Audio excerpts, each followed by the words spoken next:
కోవూరు నియోజకవర్గం కొడవలూరు మండలంలోని మానేగుంట, అల్లూరుపాడు, రెడ్డిపాలెం గ్రామాలలో కోవూరు నియోజకవర్గ ఎన్డీఏ కూటమి ఉమ్మడి అభ్యర్థి వేమిరెడ్డి ప్రశాంతిరెడ్డి ఎన్నికల ప్రచారం నిర్వహించారు. పై గ్రామాల నాయకులు, కార్యకర్తలు, అభిమానులు ఆమెకు ఘన స్వాగతం పలికారు. పై కార్యక్రమంలో ఆమె మాట్లాడుతూ కొడవలూరు మండలంలోని ఆలూరుపాడు పంచాయతీలోని రెడ్డిపాలెం గ్రామస్తులకు, సోదర సోదరీమణులకు, అదేవిధంగా తెలుగుదేశం నాయకులకు, బీజేపీ నాయకులకు, జన సైనికులకు అందరికీ ఇంత ఘన స్వాగతం పలికినందుకు నా ధన్యవాదాలు తెలుపుకుంటున్నాను. ఒక మాట ఇస్తున్నాను, నేను ప్రత్యేక పంచాయతీ కోరిక నెరవేర్చేలా మీకు తప్పకుండా ప్రయత్నం చేస్తానని చెప్పి మీ అందరికీ మాటిస్తున్నాను. ఈ గ్రామానికి శ్మశాన వాటిక ఏర్పాటు చేసి చుట్టూ ప్రహరీ గోడ కట్టించి నీటి సౌకర్యం అందుబాటులో ఉండేలా చేస్తానని కూడా మాట ఇస్తున్నాను. గ్రామానికి వచ్చే ప్రజలకు ఇబ్బంది కలగకుండా హై స్కూల్ నుండి రెడ్డిపాలెం గ్రామం లోపలి వరకు విశాలమైన రోడ్లు ఏర్పాటు చేస్తానని కూడా మాట ఇస్తున్నాను.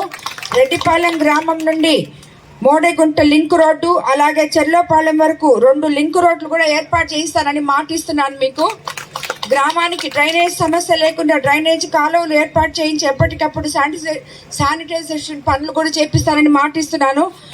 గ్రామానికి స్వచ్ఛమైన తాగునీరు కోసం ఒక మినరల్ ప్లాంట్ కూడా పెట్టిస్తానని చెప్పి మీకు అందరికీ మాట ఇస్తున్నాను. కాబట్టి అందరూ ఇల్లు లేని వాళ్ళకి ఇళ్ల స్థలాలు, రోడ్లు, డ్రైనేజ్లు ఇవన్నీ మామూలు మనకి అవసరమైన సమస్యలు అయితే, అత్యంత అవసరమైన సమస్య నీటి సమస్య, తాగునీటి సమస్య, శ్మశాన వాటిక సమస్య. కాబట్టి అవి 2 మీకు నేను అత్యవసరంగా నేను తెలుగుదేశం ప్రభుత్వం అధికారంలోకి రాగానే నేను చేస్తానని చెప్పి మీకు అందరికీ మాట ఇస్తున్నాను. మిగిలినవి కూడా మనం అన్ని శాంక్షన్ చెప్పించుకొని చేసుకుంటాము. నేను అన్ని దగ్గరలో చెప్తున్నాను ఇది, ఎందుకంటే అందరూ గమ్ముగా ఇంటుంటారు చేస్తానని. ఒక 10 చెప్పాను ఇప్పుడు మీరు, అది మీకు నేను చేస్తానో లేదో మీకు నమ్మకం కూడా లేదు. ఎందుకంటే మీరంతా రాజకీయ నాయకుల మాటలు విని అలాగ అయిపోయి ఉన్నారు. కానీ నేను రాజకీయ నాయకురాల్ని కాదు, మీ మీద పెత్తనం చేయడానికి అసలే రాలేదు. నేను సేవకురాల్ని, మీకోసం మీలో ఒకదాన్నై, మీలో మమేకమై, మీ సమస్యలు తెలుసుకొని మీకేం కావాలో, పేదవారికి ఏది అత్యంత అవసరమో అది చేయడానికి వచ్చిన సేవకురాల్ని మాత్రమే. కాబట్టి నన్ను నమ్మండి, తప్పకుండా నేను ఎమ్మెల్యేగా కలిసి తిరిగి మా రెడ్డిపాళానికి వచ్చి మీకు ఇచ్చిన కోరికలన్నీ తప్పకుండా తీరుస్తానని చెప్పి నేను ఎల్లవేళలా అందుబాటులో ఉంటాను. ఎవరైనా సరే, తెలుగుదేశం నాయకులు కానీ, సామాన్య కార్యకర్తలు కానీ, అదేవిధంగా సామాన్య ప్రజలు కానీ ఎవరైనా నా ఇంటికి ఎప్పుడైనా రావచ్చు. నా ఇంటి తలుపులు ఎప్పుడూ తెరిచే ఉంటాయి. మీకు అందరికీ తెలుసు, వేమిరెడ్డి ప్రభాకర్ రెడ్డి గారు కూడా నెల్లూరు జిల్లాలో ఆయన ఎంపీ అయిన తర్వాత ఆయన కళ నిరుద్యోగ యువతులు కనపడకూడదు నెల్లూరు జిల్లాలో. అలాంటి ఒక ఇఫ్కో సైజ్లో పారిశ్రామిక వాడని చేయించాలని సెంట్రల్ గవర్నమెంట్తో, స్టేట్ గవర్నమెంట్తో రెండిటితో మాట్లాడి మన జిల్లాలో నిరుద్యోగ సమస్యని నిర్మూలించాలని చెప్పి ఆయనది అది ఒక కళ. కాబట్టి ఆయన ఏది చేసినా క్రమబద్ధంగా చేస్తారు, ప్రిన్సిపల్గా చేస్తారు, అనుకుంటే తప్పకుండా సాధిస్తారు. కాబట్టి ప్రజలారా మీకు అందరికీ మరోసారి కోరుకుంటున్నాను, నన్ను ఎమ్మెల్యేగా తెలుగుదేశం నుంచి సైకిల్ గుర్తు మీద, అదేవిధంగా ఎంపీగా వేమిరెడ్డి ప్రభాకర్ రెడ్డి గారిని గెలిపించగాలని మిమ్మల్ని అందరినీ. నాకు చాలా అవినాభావ సంబంధం ఉంది.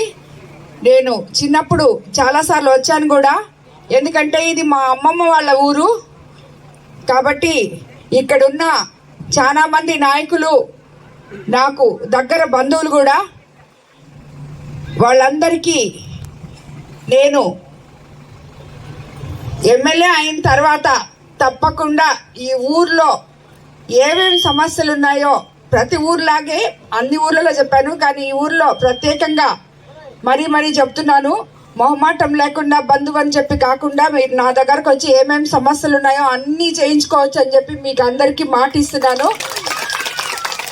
మీకు అందరికీ తెలుసు, నేను ఉమ్మడి ఎన్డీఏ ఎమ్మెల్యే అభ్యర్థిగా కోవూరు నియోజకవర్గం నుంచి నివసించే ఇల్లు, రోడ్లు, డ్రైనేజ్ సిస్టము అవన్నీ కూడా అంతే ముఖ్యం.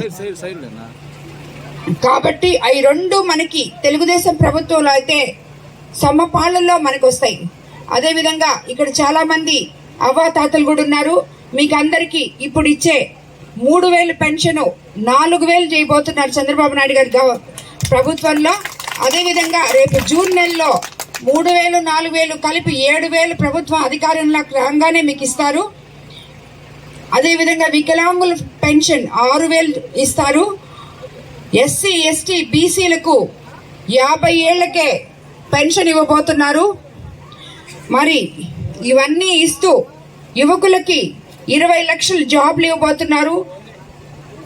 చంద్రబాబు నాయుడు గారు ముఖ్యమంత్రి అయిన తర్వాత